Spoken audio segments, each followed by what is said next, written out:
Экинчи маселе Акылбек Сөмөкич, мына азыр коомдо бир түшүнүп-түшүнбөгөн, күтүнүп-күтүнбөгөн сөздөр пайда болуп атат. Ал эмне? Салык. Ушуну түшүндүрүп эле айтып берип коюңуздарчы. Салыкты азыр канча түрү пайда болду? Ишкерлердин желкесинен алып атат, ишкерлер минтип калдык, антип калдык деп атат. Салыктын түрлөрү көбөйдүбү? Урматтуу Мирлан мырза, салыктын бир да түрү көбөйгөн жок. Көлөмү, ставкалар дагы көбөйгөн жок. Бүт кыргыз эли бекер бир дагы кызматты же болсо бир да товарды бекер алган жери жок. Баары сатып алып атат. Ошо сатып алгандын баасынын ичинде кичинекей бир бөлүгү, мына бизде ислам дининде эле 40-тын бирин бер дейт. Ошонун кичинекей бир бөлүгү салык катары ошо сатып аткан бизнесмендердин чөнтөгүнө түшүп калып атат. Биз системасын өзгөртүп атабыз. Ошо сатып алганда эле, ар бир киши сатып алганда ошол жердеги кичинекей салык түз эле биздин бюджетке түшкөндөй кылып системасын өзгөртүп, электронный счет фактураларын киргизип, анан электронный товаротранспортный накладнойлор менен көрө баштадык көлөмдү. Мына буга чейин биз эчтеке көрчү эмеспиз. Бирөө алып келди деп жылдын аягында салыкчылар барып бир текшергенде эле көлөмүн көрбөсөк көрчү эмеспиз. Бүгүнкү күнү электрондук счет фактуралардын негизинде 5 триллион 800 миллиард сом акча товар ары бери жылганын көрдүк да. Ал эми контрольно кассовый машиналар аркылуу мурун 17 миң эле, азыр 65 миң болду. Жалпысынан биринчи этабында 150 миң машина орнотулмак. Биз 1 триллион 600 миллиард сом акча сатылганын көрө баштадык да.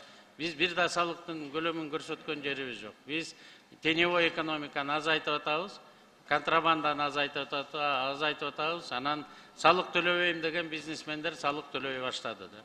Азыр урматтуу президент Садыр Нуркожоевичтин тапшырмасы менен сиздерде салык кодекси каралып атат. 8 миллион сомго чейин обороту бар бизнесмендерди биз салыктан бошотуп атабыз. Эгерде ККМ менен электронный счет фактурада иштей турган болсо. Буга чейин жер салыгын 458 миң фермер төлөчү эле 3 жылга жер салыгын бошоттук да. Биз салыкты көбөйткөн жерибиз жок, түрүн дагы көбөйткөн жерибиз жок. Ушул маалыматты жакшылап. Мирлан мырза, Конституциянын 50 статьясына ылайык биздин жарандар милдеттүү түрдө салык менен анан сборлорду төлөш керек. Салык кодексинин негизинде. Бул бирден бир эле бир милдет бар бизде. Ошо милдеттин аткаруусун биз суранып атабыз. Демек, салык көтөрүлгөн жок, жана көбөйгөн жок. Тагы жок. Азыр салык көтөрүлсө товардын баасы өсөт деген сөздөр айтылып атат. Азыр салыкты ар бир жерге барып алып, жаңы ачылган бизнесмендерди дагы желкеден алып атат деген сөздөр айтылып атат. Кысым болуп атат деген сөздөр айтылып атат налог боюнча. Биз эми ар бир бизнесмендин артынан түшкөн жерибиз жок. Биз салык алуу маданиятын, анан системасын толугу менен өзгөртүп атабыз. Жаныбыздагы кошуна мамлекеттер баарын бүтүрдү. Өзбекстан бүтүрдү, Казакстан бүтүрдү, жада калса Тажикстан бүтүрдү. Биздин мамлекет эле калды да. Кой байкуштар паспорту жок. Анан биз салык системасын ордуна кое албаган бир бечара мамлекет мурун болчубуз, азыр андай болбойбуз деп атабыз.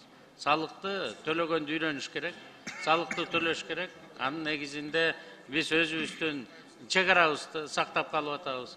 Жетим жесирлерди багып атабыз. Өзүбүздүн укук коргоо органдарыбызды күчтөп атабыз. Ошондуктан салык төлөгөн өлкө эле өлкө катары таанылат жана жоголуп жоюлуп кетпейт да.